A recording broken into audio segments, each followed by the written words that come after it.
ನಮ್ಮಣ್ಣನೇ ನಂಜುಂಡಣ್ಣನೇ ಸಂತೋಷದಿ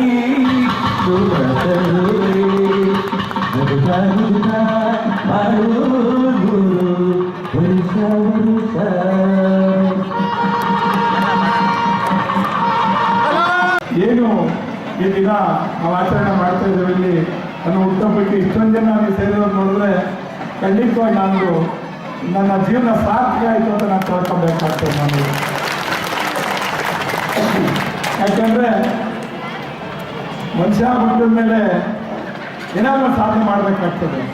ಅದೇನು ಸಾಧನೆ ಮಾಡಿದ್ದೀನೋ ಜೊತೆಲಿ ನಮ್ಮೆಲ್ಲರಿಗೇ ಇದೆಯಾ ರಾಜಕಾರಣದಲ್ಲಿ ನುತ್ತಂತ ಶಾಸಕರಾದ ನಮ್ಮ ಶ್ರೀನಿವಾಸನವ್ರ ಜೊತೆಲಿದ್ದಾರೆ. ನನಗೆ ಇದು ಮುಂಚಿತವಾಗಿ ಭಾಳಷ್ಟು MLA ಕೆಲಸ ಮಾಡಿದ್ದೀನಿ ನಾನು. ಅದೇನು ಕೇಳಿ ಏನು ತಿಂಗಳು ಬೆಳಿತೇವೆ ನಾವಿದ್ದೀವಿ ಅಂತ ಕೇಳೋದು. ಆದ್ದರಿಂದ 94ನೇ ಇಸ್ವಿಯಿಂದ ಇವತ್ತವರೆಗೂ ಹಿಂತಿರುಗಿ ನೋಡಿದೆ ನನ್ನ ಗೆಲ್ಲಿಸಿ ಕಳಿಸಿದ್ದಕ್ಕೆ ನಿಮ್ಮೆಲ್ಲರೂ ನಾನು ಚಿರೋಣಿಯಾಗಿರ್ತೇನೆ. ಯಾಕೆಂದರೆ ಬೆಂಗಳೂರು ನಗರದಲ್ಲಿ 3 ಬಾರಿ ಗೆಲ್ಲೋದು, ಜನಗಳ ಮೆಚ್ಚಿಸೋದು ಅಂದರೆ ಖಂಡಿತವಾಗಿ ಆಗದೇ ಇರೋ ಕೆಲಸ ಇದು. ನಾನು ಮಾಡಿದ್ದೇನೋ ಅಲ್ಪ ಸ್ವಲ್ಪ ಅಂತ ಅಂದ್ಕೊಂಡಿರ್ತೇನೆ. ನಾನು ನನ್ನ ಕೈಯಲ್ಲಿ ಭಗವಂತ ಆರೋಗ್ಯ ಕೊಟ್ಟು ಶಕ್ತಿ ಕೊಟ್ಟಿರೋ ದಿವಸ ನಾನು ಸೇವೆ ಮಾಡೋದಕ್ಕೆ ಇಚ್ಛೆ ಪಡ್ತೀನಿ. ಅದಕ್ಕೆ ಇಚ್ಛೆ ಪಡ್ತೀನಿ.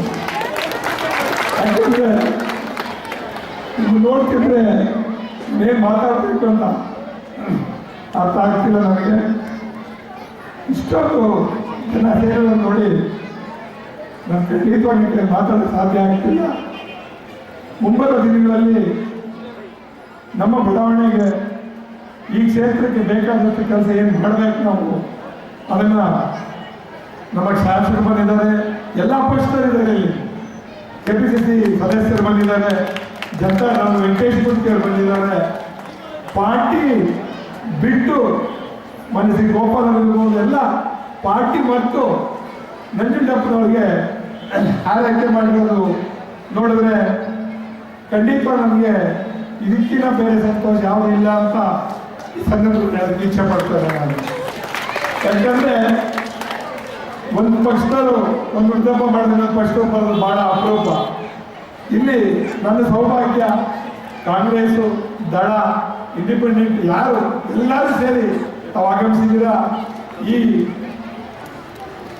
ಅವಕಾಶಕ್ಕೋಸ್ಕರ ನಾನು ಇನ್ನು ಏನು ಬೇಕಿದ್ರು ನಾನು ಈ ಸೇವೆ ಮಾಡೋದಕ್ಕೆ ಸದಾ ಸಿದ್ಧವಾಗಿರ್ತೇನೆ ಅಂತ ಈ ಸಂದರ್ಭದಲ್ಲಿ ಹೇಳಿ, ಏನು ದಿನ ನಾವಿಲ್ಲಿ ಕಲ್ಯಾಣೋತ್ಸವ ಆಚರಣೆ ಮಾಡ್ತಾ ಇದ್ದೇವೆ. ಮಾನ್ಯ ರಮೇಶ್ ಧನಲಕ್ಷ್ಮಿ ಕನ್ಸ್ಟ್ರಕ್ಷನ್ ನೇತೃತ್ವದಲ್ಲಿ ಈಗ ನಾವೇನು ದೇಶದಲ್ಲಿ ಅಭಾವ ಎದುರಿಸ್ತಾ ಇದ್ದೇವೆ, ಮಳೆ ಇಲ್ಲದೆ ಕುಡಿಯೋ ನೀರಿಗೆ ಅಭಾವ ಬಂದು ಭಾಳಷ್ಟು ಕಷ್ಟಪಡ್ತಾ ಇದ್ದೇವೆ ನಾವು.